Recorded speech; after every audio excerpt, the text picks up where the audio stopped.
Hi, welcome to Fiberchats. My name is Irina. I'm the host here, and today my guest is Dora Violet from Reaching Our Needs. Hi, Dora. Hi. Love having you on my show. Thank you for having me. So, anybody who goes to your Instagram and scrolls through those pictures, I bet the first thing that pops into their mind is this girl must be playing hurdy-gurdy. I would say it's definitely not outside the realm of reason. One of my very good friends who I met through Instagram, Heather, who is my tech editor, became my friend because she saw me post in one of my stories about playing the hurdy-gurdy, which is one of the things I do a lot of outside of knitting. I don't post about it nearly as much as I post about my knitting, but it's a fun little thing to bring up from time to time. Why? I actually had to Google it. Like, I never heard of it. And then I was like, oh my God, this is so cool. So I called my son, who is a classically trained pianist. And I was like, have you ever heard of hurdy-gurdy? And he was there with his friend, who is another musician. And they're like, Yeah. hurdy what? And then they had to Google it. So it was like the fun discovery of this new for us musical instrument. How did you discover it? So my father is a musician. And he plays contemporary instruments, but also has a big love of early music and things like the recorder and like the hammered dulcimer. So a lot of the more obscure things like that. So I got into it through him because he plays the hurdy-gurdy. And it's just, I've played a lot of instruments in my life. And that's one that really just, the minute I started playing it, I was hooked and I just couldn't get enough of it. And I've kept doing it since. Love that. So you also mentioned that you have 2 knitting tattoos hidden somewhere among I do. I do. Sometimes one of them makes an appearance on my Instagram. Across my legs above my knees, I have knit fast, die warm, which is a play on the live fast, die young idea. And then on my lower back, I have a ball of yarn with knitting needles crossed behind it. Because of course, you know, the nickname for lower back tattoos is always being called a tramp stamp. And I thought it would be a very funny idea to have one be pertaining to knitting, because that's, you know, to a lot of people, the least trampy thing you could get a tattoo of there. And I got that one when I was 19, I think. And the other knitting one I've had since I was about 25. So. Well, do you treat your body like a canvas in a sense? Because like all these tattoos, like, do you plan them? Do you like wake up in the morning and you're like, okay, today I want to get another tattoo? Or is it like 5-year plan, like of the next spot? It's interesting how that has all evolved for me over time, because I started getting tattooed right when I turned 18. And at first it was really a lot of just kind of like, I just loved getting them. And I'm very much a person where having tattoos and, you know, that ability to like, you know, with like my arm and stuff, decorate myself, it makes me feel more comfortable, like in my own skin. You know, and obviously knitting is like another way we decorate ourselves. This is a little more permanent. But it used to be that I really just kind of got things on a whim. And the older I've gotten, the more I've kind of been a little more methodical in thinking about what I want. Like my forehead tattoo, this one I thought about for a really long time before I was concrete on an idea for it. And I've definitely covered up some of the older ones, not so much out of any regret, just that they weren't necessarily the best done tattoos. But yeah, I kind of, you know, some of it is just, I think it looks pretty. Some of it has some more meaning to me, but definitely that kind of feeling of letting my skin be a canvas that I can decorate is a nice one. Well, where is knitting stands in your life? Like how important it is? Yeah, knitting is a really important thing for me. I learned how to knit when I was originally about 12 years old. And I come from a funny family because my sister and I both knit. But our mom doesn't knit at all, and neither of our grandmas ever knit, which is funny to people because since I've knit for so long, they assume it must be like a whole family trait. And for me, I've always had an artistic side, and I love very tactile things. I did a lot of ceramics when I was younger. I like things that, you know, you feel yourself doing with your hands. And I also like the functionality. I like making things that are both practical things you can use, but they're also really beautiful. And knitting is that for me. And knitting for me really just became a thing where it's something that's very grounding for me. So I'm a person who definitely has anxiety and can find myself in situations where I'm feeling really like on edge and not centered. And knitting is very much a thing that helps kind of bring me back into a good place when I'm feeling a little untethered from stuff around me. I've been known to kind of just carry knitting everywhere with me, and I'll sneak it in whenever I can because it's a very soothing thing. So not only for me is it a thing that I enjoy making functional things from, it just actually helps me like in terms of like even just mental health and kind of getting through those tough moments. Right. And you've been like very open on Instagram about the mental health journey, let's say. Like, I don't want to even call it struggle because we all sort of going through stuff, Right. especially the last 2 years. Obviously, it was like it Yeah. hit everybody who even didn't know that they have, any issues. Yeah. Why would you post about it on Instagram? Do you feel like people who are your followers is like your family? Like, do you feel like you're talking to them? Do you feel like you have connection with them? Yeah, I mean, that's one thing that really I've come to value with the whole knitting side of Instagram, or as my friends and I jokingly will call it Knitstagram. We really love it because it has created such a good community. Like I have friends who I have yet to get to meet in real life, but I feel super close to them because of the connections I made through there. And I think especially posting on social media about like mental health stuff was important to me, especially as I gained like a little bit more a group of followers on there, because Instagram and social media in general is such a space where it's easy for us to all curate what people see so much. And it's easy to have people only see this perfect side of you, and you post these beautiful knits and these, excellently curated pictures. And I do that just as much as the next person.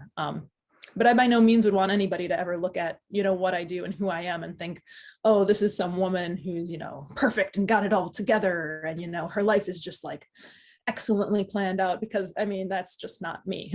I'm always flying a little by the seat of my pants and winging it a little bit. And definitely, I have my bouts of anxiety, and depression is a thing I have as well. And I find that for me, it's helpful to reiterate to people like, hey, you are seeing this beautiful stuff I make, and I am extremely proud of the things I make, but I also want you to know who the person is who creates this stuff, and know that I'm not very different from, yourself potentially. And I know for me, it was really helpful to see other people post that kind of stuff earlier on, and it, made me feel more connected to people and like it was a relatable space. So I like to try and do that for other people too, so that they know we're all kind of going through the same human things.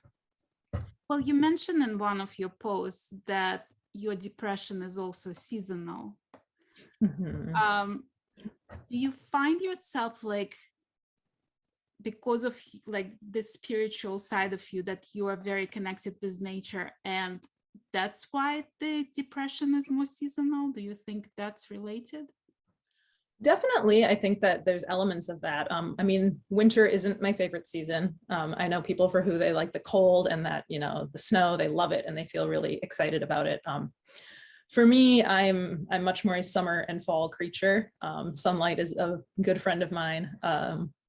So definitely, that seasonal depression, as the weather gets colder and I feel more limited in what I'm able to do outside, and like I feel limited in my ability to connect to nature as it gets colder, because I can't spend a lot of time out in the cold, just physically. It definitely, brings that depression out, because I feel limited in, my capacity to interact with the world around me, and I feel much more shut in. And I feel like that's another reason that I got drawn to knitting, is it's a thing I can kind of use in those colder months to keep myself occupied as I'm, out of touch with getting outside more. And then also, dear God, I live in Wisconsin and it gets cold here. So it's good to be able to bundle up when I actually do brave the outdoors. Right. So you had this one post where you were in the river in the freshly finished tank top. Yes. And you mentioned about like the whole body image and how like the society is putting so much pressure on us and all of that. Are you conscious, like when you do your designs, right, as a designer? Yeah. You think about like what's gonna look good on what body type. Do you design for yourself, or do you design for some like audience in mind? I would say definitely first and foremost, all my designs come out of a desire to make things I want to wear. So aesthetically, it's always going to be things like, what elements do I like? I like to do, a lot of textural things. And there's certain, styles of clothing I like to wear. But my goal is always to have the designs, especially garment ones, be really all encompassing for all body types and sizes. And for me, it's down to, not even having it be a gendered thing. Like, I never want somebody to think like, oh, well, she designed a woman's sweater and, so I can't make it. Like, to me, people should be able to wear anything that they feel good and comfortable in. So it's been really important to me with my designs, once I've created something I like, to then have that be expandable to a wide audience. So having, everything from, the smaller sizes up through larger sizes graded for the patterns is important to me. And having a really good, like a good amount of test knitters, again, from, people who are smaller to people who are larger, is important because I want that feedback as I keep designing and knowing, what did people like about how things fit on them? What didn't they like? Because my goal is always to be as encompassing with the clothing I create as I can be. Right. So do you remember like first time when you decided to design something? Was it like back when you were 12? It was a little after that, I would say. When I very first started knitting, I learned how, and I thought it was fun, but I didn't really pick it up more seriously until I was, I'd say, about 16. And at that point, I was very self-taught. So I always joke to people that my designing came much more out of necessity than anything, because I would have an idea of something I wanted to make. And so instead of just, picking up a pattern, because I wasn't even really aware of all the patterns there were out there at that time, I kind of was just like, okay, I want to make a hat. So now I'm going to have to figure out how to sort of do this. And I give so much credit to the people who wore my early knits, because looking back on it, I'm like, they really must have loved me, because those were not the most awesome pieces to be wearing out in public. So there was a lot of trial and error to my design process early on, but I think that helped in the long run to have the kind of fortitude you need when you have to keep tearing back an idea and starting again. And rarely is a design perfect off the bat. Right. So what was your first like published design that you sold? Let's see. I think the very first one I published, or that I recollect publishing, might have been the Endor shawl. So it's a triangular shawl of mine, named Endor after the forest moon in Star Wars. There we go. My brain just short-circuited for a second. In Star Wars, because I'm a big nerd and I love a lot of that stuff.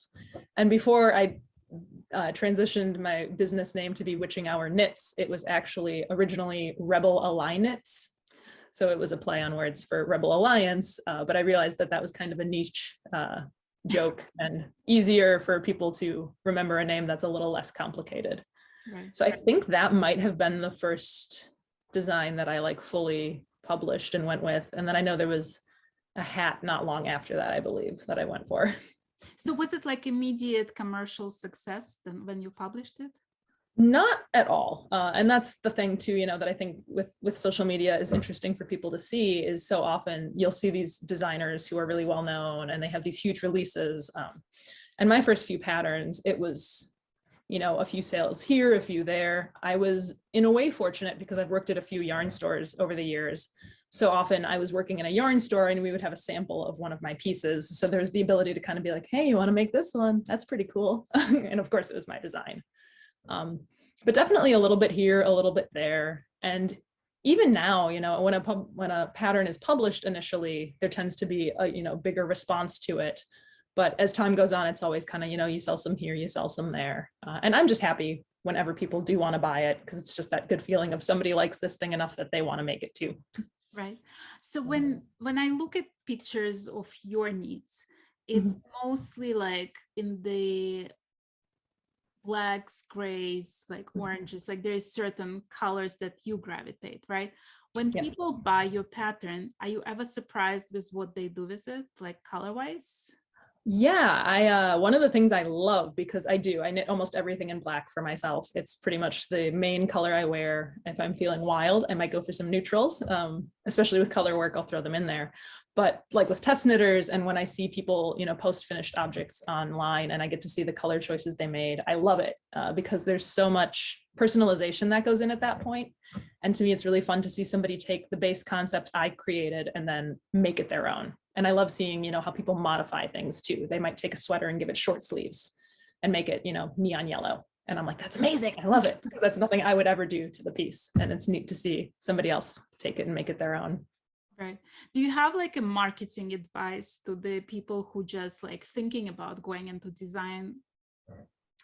Um, that's a good question. I'd really honestly say that the biggest advice I have is to just do what feels natural for you. You know, I think in the beginning I would see these other people and I would kind of be like, well, they seem to do this and they seem to do that. And, you know, it's like, I think at first everybody has this question of what's the key to success, you know, and what's going to make me be successful, you know, as a designer, and what's going to make me successful as a, you know, a marketing person. And what I really found at the end of the day is just to do what feels natural for you.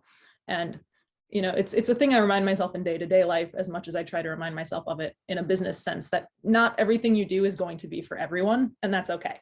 You know, at the end of the day, there's always going to be somebody who's not going to like what you're saying online. They're not going to, you know, necessarily be a fan of what you design, but you know, that's okay. And there's going to be somebody for them to latch onto. And in the meantime, there's always going to be people who will gravitate towards what you're doing, and just kind of being authentically yourself as much as you can in the internet age is the best thing I've found so far. How do you decide for yourself what's your definition of success?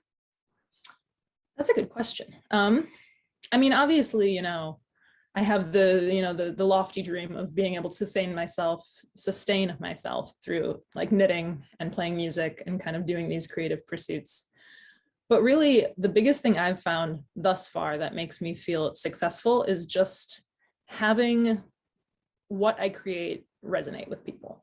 You know, I had somebody post in their story just the other day about a sweater I designed, the Repose cardigan, and they'd finished it and they were super excited about how it turned out.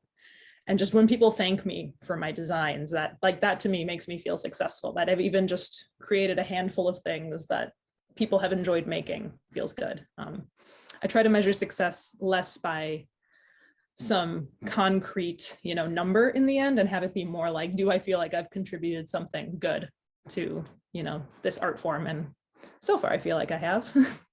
Well, let's talk about why is it Witching Hour Knits? Like, why did you decide on that name? Yeah, that's a good question.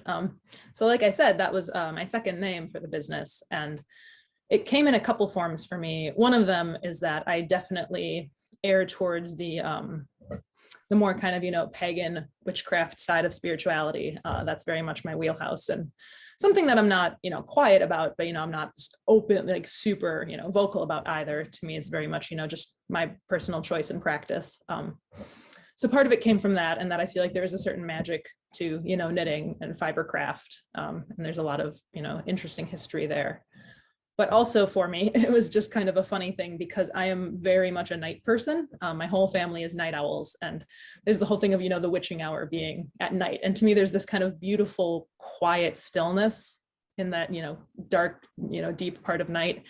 And that's where I feel like a lot of my creative energy will come to me best, is in that kind of time. So witching hour knits felt very apropos in that regard too. Right. Because I love being awake in the middle of the night, just sitting there knitting and listening to the quiet around me.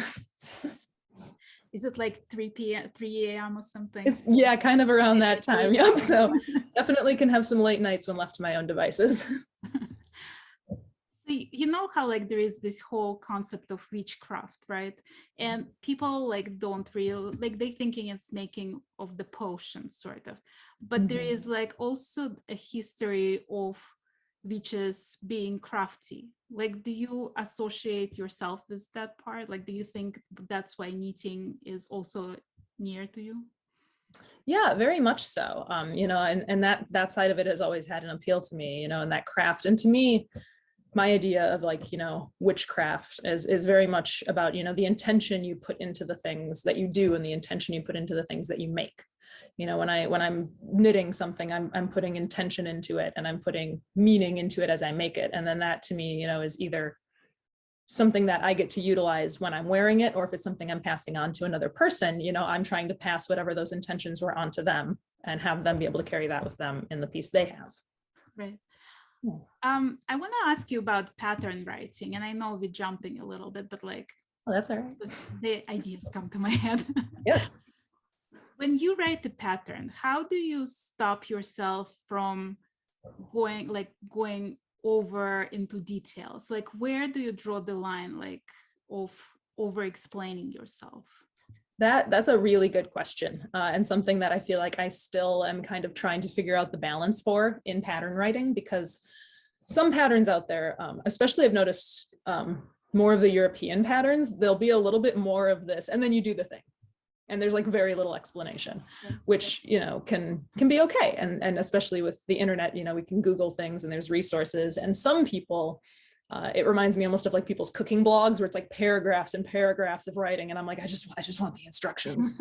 And so to me, there's a sweet spot in the middle I try to find. And to me, what I really try to focus on is, am I referencing a skill that's a pretty standard knitting skill? Is it something that, you know, you either just are going to have learned most likely, or is it something that with a really quick Google search, a person can find it? If it's something like that, I try to not over explain it in the pattern. And I try to have it be something a person can suss out on their own if they need to. If I'm doing something really specific or unique, or if I'm doing something that's kind of outside the realm of normal knitting techniques, then I really do try to be a little more in depth in explaining what people should do, because I don't want somebody to ever, you know, pick up a pattern of mine and feel like they're totally lost for how to go ahead with it. And I don't want them to feel like they search online to try and figure out what to do and are just hit with a wall. So I err a little more on the side of explaining less than more, but always do include like an email address at the bottom of the pattern. So if people do have questions, they're welcome to email, and I'll always do my best at that point to kind of help them through whatever part is vexing them. So you mentioned that your sister is also a knitter. Yeah. Is there a competition between the two of you? I don't think so. She definitely knits, but she does it a little more for just kind of the enjoyment of it. She doesn't, you know, try to make it a business pursuit herself. She's my older sister. She's actually 9 years older than me. So there's a lot of things in the world that she, I would say, is better at than me. And I like to joke that knitting's the one I've got on her, because once in a while she'll contact me with questions where she'll say, this part of the pattern doesn't make sense. Can you explain it? Or she'll ask me for advice on it. So definitely I wouldn't say a competition, but I have the smug little sister thing of being like, yes. Okay, does she ever test knit for you? She hasn't test knit for me at all. She's busy. She teaches woodworking at my niece's school and has 3 kids, so very full of activities. But I'm sure if I ever really wanted her to test knit for me, she would probably try to find the time to. Is your family in general like supportive of you trying to turn knitting into your career? Definitely. I mean, my dad is self-employed and has been my whole life. And my mom has always been very into the creative, you know, arts and stuff. So I feel like I was fortunate to have a family where they've never thought that it's too weird or off the beaten path to try and pursue these things. You know, if anything, they always just want to make sure that, you know, I'm, you know, not going to be a starving artist and that I have, you know, something to keep me going, which is why I do have, you know, a part-time day job I do in conjunction with other stuff. But my family's definitely always been supportive, and I appreciate that not only are they supportive, but, you know, they're proud to show people what I do. And I've, you know, had people, friends of the family, want to, you know, have commissions that they'll have me make for them. So it's nice to have those connections and know that my family is there to encourage me as much as they can. Well, what happens with most of the stuff that you need? Do you like work mostly on commission stuff, or do you make gifts? Do you make stuff mostly for yourself? Good question. So, I mean, I think all your questions are good. So a lot of stuff I do make for myself. And like I said, so many of my designs in particular are things that I want to wear. And I'm like, I have this very specific idea in mind of this item I want. So I'm going to create exactly the thing I would like to, you know, put on me. So those ones I keep usually. I definitely knit more gifts than I do commissions. I will do commissions for people, but I try to be very upfront about how much time goes into knitting and how much good quality yarn costs, because I've learned that in the world, a lot of people equate knitting very much with sewing. And if they're not in that, you know, realm, they don't realize how much of a difference there is, especially for labor between the two. So if somebody wants a commission, I'll try to be very upfront about like, this is the minimum it's going to cost you. Here are all the factors. And if they're game to go ahead, then I'm always on board. But if somebody were to be like, that's too much money, I can't do that, I also understand. So I would say knits for myself and gifts for people are probably my 2 bigger demographics of knitting. Do you feel like people always price sticker shocked, like when you tell them the cost of the hand knitted item? Like, do you feel like artists in the knitting community are misunderstood when it comes to pricing? Yes, very much so. And this is a thing I've talked about a lot with fellow knitters. And then I've also talked about it with friends who do more sewing, because like I was mentioning just before, I feel like what happens is a lot of people will see how much a hand sewn item costs. And so in their mind, they're like, well, hand sewn, hand knit, it can't be that different. But they don't realize that with sewing, you're cutting pieces of fabric and you're sewing them together. And obviously there's a massive amount of, time and patience that goes into sewing. But you're not creating the entirety of your fabric when you sew. You're not creating every stitch of the piece. So I think that people just don't realize the sheer amount of time it takes to knit an item. So when I tell them the price, they're thinking, oh, a hat, how long can that take her to knit? And it's, well, if that hat even takes me 8 hours and say I'm charging you $10 an hour, which would be really low, you're still looking at an $80 hat right there for me to, not to mention the material. Exactly. And if I'm buying at least one decent skein of yarn, we're tacking on another 20, you're looking at least $100 hat, right.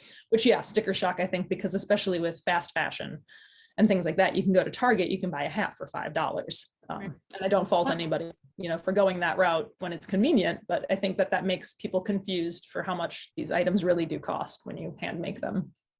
No, and it's funny because I have a friend who is a designer of Shetland lace, and she sells some of her knitted shawls, and we're talking about like a Shetland lace shawl can take you like anywhere from like 4 weeks to like few months, right? I mean, some large ones can be like 6 months, and we're talking like 6 months of like 6 hours a day, like full-time knitting basically, right? And then she would like ask for 250 euros for that shawl, and people gonna be like fainting because it's so much money. And I'm like, well, yeah, but that's 500,000 stitches right there. So in each stitch had to be made by hand, so like calculate that. Yeah. It's actually really cheap per stitch. Exactly. Yeah. I mean, and I've heard of people who, when they do like commission knitting, they'll say a penny per stitch. So every stitch is going to cost you a penny. And, that way that can, I think, make a little more sense to people in terms of it's a very tangible numbered based thing, but that still adds up depending on what you're making, because a lot of stitches in knitting. I noticed when you make your garments, it's very like, there's like a tank top and then there is a jacket to go over it. It's like you can layer it up. Like, do you like layering stuff in your regular life, and is that why you think your designs are like all very layerable? Yeah, I am a big fan of layers. I'm a person who runs very cold. I have Raynaud's syndrome, so like my extremities get really cold, my fingers get cold. And so I always love the ability to add on layers if I need to. And likewise, depending on the situation I'm in, I like the ability to take off layers. Like I mentioned before, I live in Wisconsin, and in the Midwest, our weather can be extremely up and down, even over the course of a day. And so I like the ability to add and take off pieces, as you need to. And I like having them all kind of work together in some capacity. If I take off the sweater, I'm still going to have a fun tank top on. And if I have to add on a layer, I'm not going to feel like I'm hiding the best part of my outfit. Right. And I like the ability to kind of dictate that with knitting. Do you have a favorite design, or is it like picking a favorite child?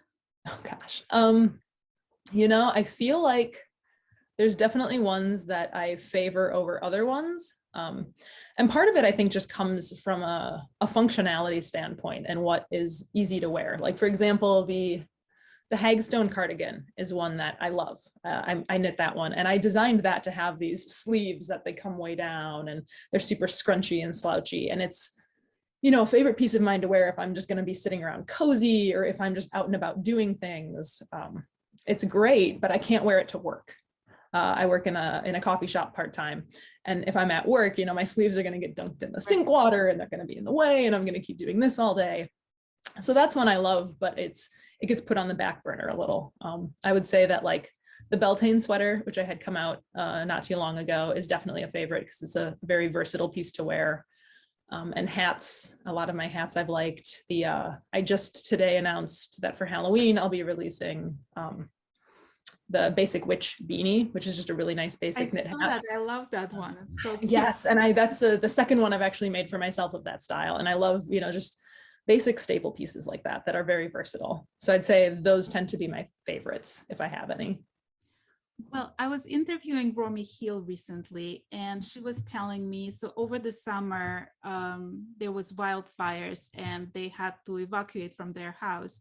And she was telling me like the process of evacuating her stuff and like picking what they have to take with them and what they have to leave behind. What would you take with you if you had to evacuate today?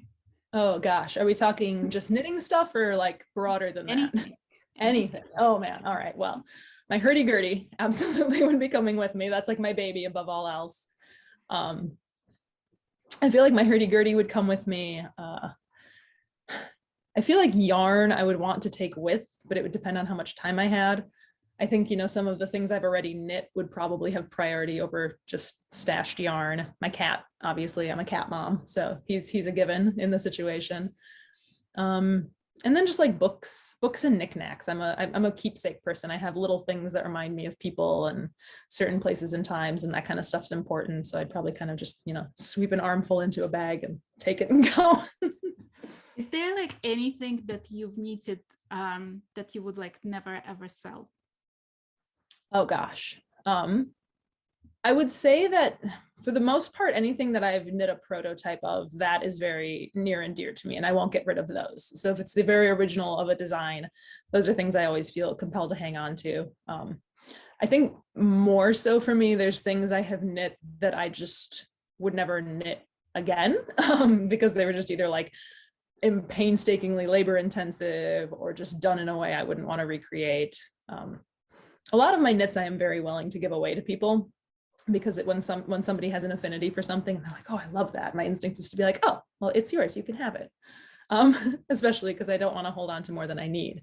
But I would say all of my prototypes for my designs are the ones that I can't get rid of. Do you mind knitting something again? Like, I mean, in general, like, do you like repeating the same pattern, or like once you're done with it, you sort of feel like you're done with it? It kind of depends a little bit. Some things, like I was saying, especially if they're like very convoluted or difficult, aren't things I'm going to want to repeat a lot. Certain designs, like accessories, I love repeating, and I like repeating them as gifts. So I'm working on a couple of hats right now, and one of them is the Drogon hat, which is a design of mine. And I've knit that one, multiple times over the years, but I always enjoy repeating it because it's a fun piece to work on. And it's a nice, repeat. It makes good, I like to joke, TV knitting, where you can just kind of like pay attention to what's on the screen and you don't have to look too hard at your hands. Right. So definitely certain designs, I always kind of find myself circling back to. How did you develop your style of photography? Because it's like one of those accounts where when you scroll through Instagram, you don't even need to look at whose account it is, you know whose account it is. Like, even if your face is not there, you'll still, like, there's certain style to it. Yeah, I mean, for one, the hair definitely helps. Having bright orange hair as a facet in a lot of the pictures makes a difference. I try to always just have the pictures I post have things that, feel like they pertain to me, even if I'm not in the photo. So there's a lot of, nature in my pictures. I like spending time outside, so I try to get photography out there when I can. My home is full of a lot of plants and rocks and bones and stuff like that, so I try to incorporate that kind of stuff in my photography, just to give, again, kind of that sense of who I am and the sort of things I surround myself with. And I think that just by consistently doing that, it's kind of created a feed that shows who I am and the things that are repeating parts of my life. Who do you think like your followers and your fans are? Like, what kind of crowd do you think you attract? That's a fun question. I feel like I definitely attract a little more of that, I guess I'm trying to think of a good word, like quirky side of knitting.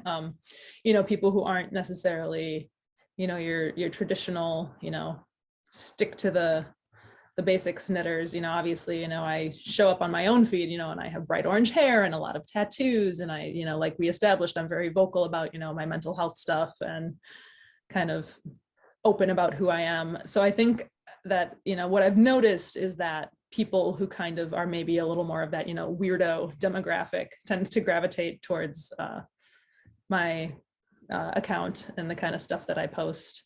But, at the same time, one thing I've really loved is that it's not just that, there's people who, if somebody was to see me and some of my followers, out in public interacting, they would kind of be like, what do these two people have in common?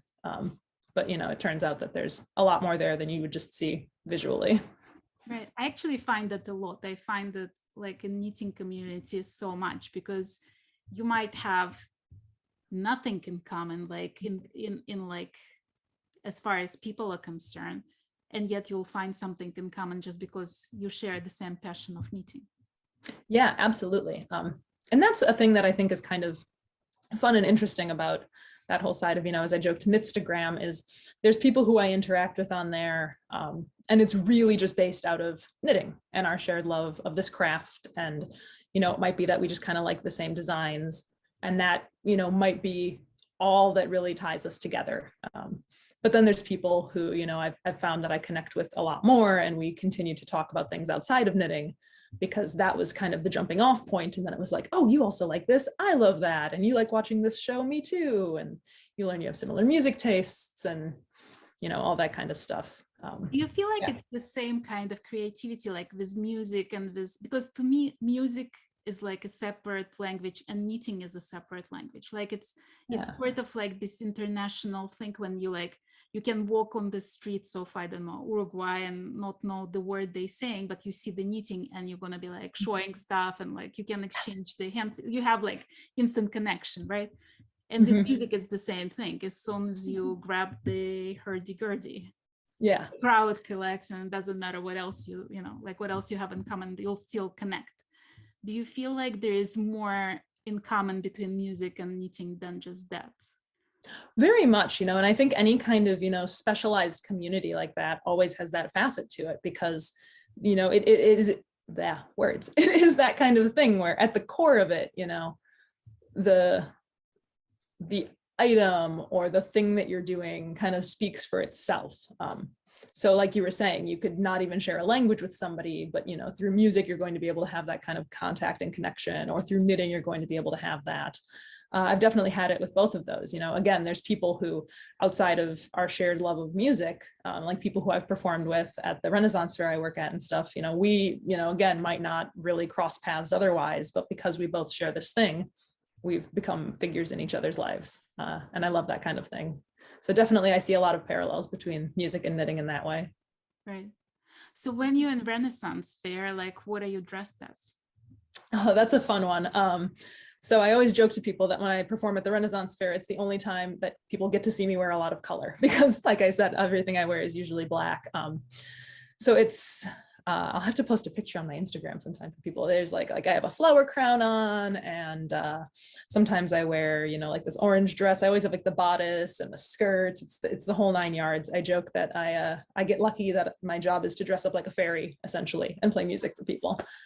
Because a lot of little kids will think I'm a fairy at the Ren Fair. And so it's just, lots of earth tones and just these really kind of, beautiful garments that I get to put on and wear for fair, which is fun because it's the sort of stuff you never get to wear in like day-to-day life out in the world. You could, but. Did you get into that because of music? I did, yeah. So my dad, who I play music with at the Renaissance Fair, and we do other performance together as well. He started working at Renaissance Fairs when my older sister was a baby. So it's kind of a family trait in a way that he was doing that since I was a kid. And then I got into performing with him at the fair, kind of around the same age I got into knitting, actually, now that I think about it. And I've just done that on and off with him since. And it's just a place that feels very homey for me. And I love, kind of like with knitting, the connections I've made through that space and with the people at the Renaissance Fair. Right. Do other people on Instagram or anywhere, like other designers, inspire you, influence you somehow? Absolutely, yeah. And that's the thing with knitting that I've talked about with other friends who design and things like that, is that it's, you know, we all kind of feed off each other and we see things and we get ideas from there. You know, sometimes I think people will look at things and be like, oh, well, are they stealing that person's design idea? And so often, you know, the people I know and the friends of mine who also design, our concept in our heads is, you know, collaboration over competition. And obviously nobody wants to ever, you know, steal somebody else's design directly, but there's always going to be overlap. And there's going to be, you know, people who design similar things. But like my friend Harper, Just Yarning on Instagram is, you know, designs so many gorgeous color work things. And, you know, I love seeing what they come up with, and that's super inspirational. There's, of course, now that you're asking me, I'm, you know, blanking on all the people whose accounts I really love, but there's 100% so many designers where I look really forward to seeing, you know, what they're going to come out with. And as much as I love designing my own stuff, I love knitting other people's designs as well. And so knowing whose style I like is fun, because then I look out for pieces they're going to put out, because I know that those will be ones that I would like to knit. What attracts you on Instagram? Like when you're scrolling, like what stops you?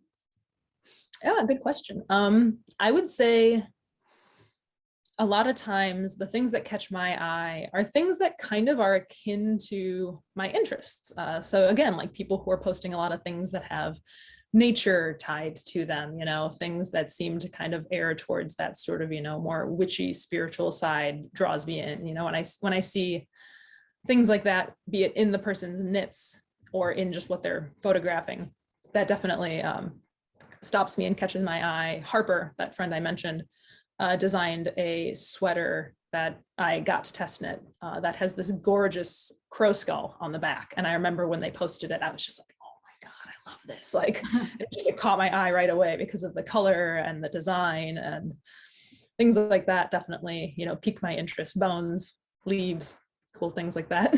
Well, how do you find time for it all? Like you working half-time, part-time, you performing at the fair, you designing, you knitting, and then you manage to test knit for others and knit other people's stuff. Like, when is that all of that happening? I would say part of the secret is I probably don't sleep as much as I should, and I drink a lot of coffee. But really, to me, it all comes down to just trying to remember that I can only do so much at any given time. And I kind of just try to always, you know, pause and assess, what do I have time for? So if I'm in the middle of making my own design, that's not when I'm going to test knit for somebody else. If I just had a design get released and I'm kind of giving myself a break from the design part of my business, then that's when I might be like, oh, I really want to make that. Do you ever like get stressed over the pressure, like the outside pressure to release next design and to come up with something cooler and like more unusual and all these things? Like, yeah. Do you ever feel stress from that? I think that there was a time when I felt more of that kind of stress, and I very much felt this feeling of, you know, the second I released a design, I had to be thinking about the next one. And, you know, the minute I released that, I had to be wheeling and dealing for the next thing I was going to come up with. And what I realized when I had that mentality is that it was making me feel forced in the creative end of it. And I was coming up with concepts that I didn't feel truly excited about. Like I didn't feel like, you know, this was an organic idea to my brain that I was going to want to work with. It was me kind of forcing, well, what's the next thing I should make? And that's just not my style. And so once I took that pressure off myself to constantly be churning out things, that kind of helped. Like it's, you know, I don't think I came out with anything between the Beltane sweater and this hat that I'm going to be releasing. And the hat I'm just doing as a, you know, a free pattern. I'm not trying to have that one be an income-based thing. But I feel good about these choices, you know, and once I release this, I have, you know, a few ideas in mind of what I want to work on next, which one's a mitten pattern I've been meaning to release for years and just haven't gotten around to. So it helps to have some stuff on the back burner too. I think that that's a thing that, as I carry on right now, people don't always realize, is that a lot of times when you release a design, it's something that you've had in your mind and it's something you've been working on for a lot longer back than they see. They kind of see the like moment it's all happening, when there might be months and months or even years of time that went into it before you release it. And that kind of gives you this ability to keep the cycle rolling without feeling like you're always trying to catch up. Well, do you feel like you base your designs on seasons as well? Like, do you plan ahead of time? Like this, like in spring, I'm gonna work on the tank top, and in the summer, I'm gonna start working on cardigans, so I have time to test it and post the hat. And like, does that pressure you? That is one that I've realized I probably should put a little more thought into, because because I knit so much just for myself, I'm very good at being like, oh my God, it's the middle of winter and I'm freezing cold and I want a cardigan now, which, is great for me in the moment. But that means that, of course, by the time that pattern would get written and test knitted and published, obviously we would be in a whole different season. So there's two elements to it, which is one, I've realized that to a degree, I can design things in one season and then basically have a whole year to get it ready until I would publish it right before the next one. So say I knit myself a cardigan this winter, by next fall, I would publish it and then people could have it for the next year. I kind of just believe that with knitting, you can kind of knit whatever you want to, whenever you want to. Obviously, people are going to be excited about certain pieces for certain seasons, but knitters, there's such a variety of knitting speed. Somebody might knit something in 2 weeks and somebody else might take 6 months to knit that same piece. Right. So I try to remember that, there doesn't have to be a season for when a person knits a thing. It's just more a season of when they're going to wear it. Well, when you knit, do you need one thing at the time, or do you need like 17 different projects? I have a middle ground I had to set myself to a few years back, because I'm definitely a person with ADHD. And so I have to bounce between things because I can't just focus on one at a time, usually without getting bored. But I found that, yeah, if I was knitting like 17 things at once, all of a sudden I was like, oh crap, what was I doing? And where was I on this one? And that note didn't actually tell me anything about where I left off there. So these days, my rule of thumb is I work on 3 things at once. I usually try to have a really brainless project, like a pair of socks that I can just take anywhere with me and work on. I usually try to have, something that's a little more middle ground. It's going to be not too complicated, but not the completely brainless thing. A lot of times that might be like a design that I might be working on. And then I'll try to have like a third piece that might be something I'm knitting as a gift for somebody, maybe more of a garment, depending on what the other stuff is. And I found that if I have 3 projects to cycle between, that's kind of the sweet spot for me to keep going and not get too distracted. Are you like excellent at Ravelry notes and all that stuff? Like, I am probably one of the worst for that. I have to confess. No, I'm the worst. all right. That means that belongs okay, perfect. Yeah, I put my patterns on Ravelry for people to purchase. I also have them in an Etsy shop because I know Ravelry isn't always accessible for everyone. And Ravelry is one where, like, aside from putting my patterns on there, I don't do much on there. I know there's all these forums and a whole sense of, community people get on there. And I kind of found that through Instagram. So I was sort of like, Ravelry is not my place to hang out. I am notorious for just taking terrible notes while I design. I'm very much like I either do handwritten notes or I have little notes in my phone. And I've tried to get a lot better at not just doing these weird little shorthand memos to myself, because in the moment I'm always like, yep, totally going to remember what that meant. And then of course later on I'm like, don't know what that meant. And then I'm sitting there staring at the thing I knit, having to backtrack and look at my stitches to know what was going on. I know, I'm horrible this way. Like I would need some, like that was stressing me out for so long to try to jump between 2 projects. Because I knew that, like, if I'm gonna stop one, there would be like no way I would remember where I stopped, how I stopped, what I was doing there. It's like it's becoming like blank page,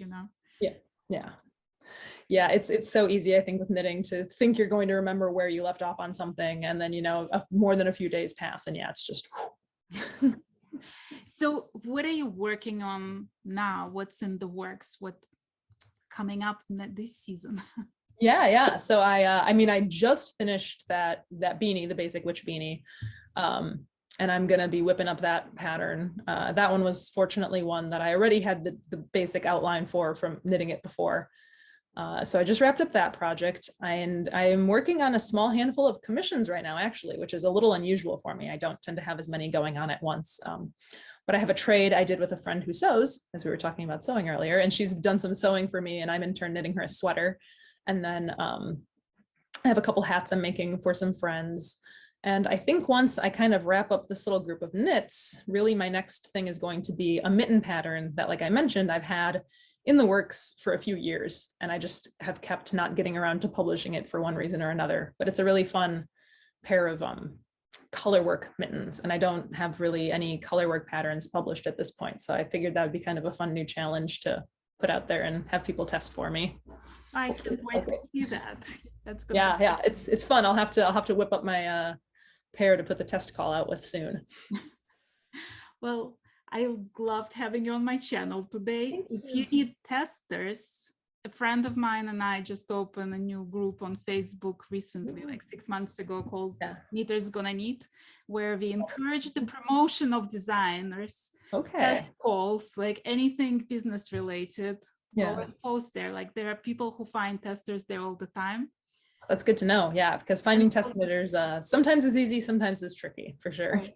No, and it's like it became a great place because there's like yarn dyers who get into the collaborations with designers who then find the test knitters. So it became this like whole knitting family community sort of thing, you know. I love it. I would love to invite you there.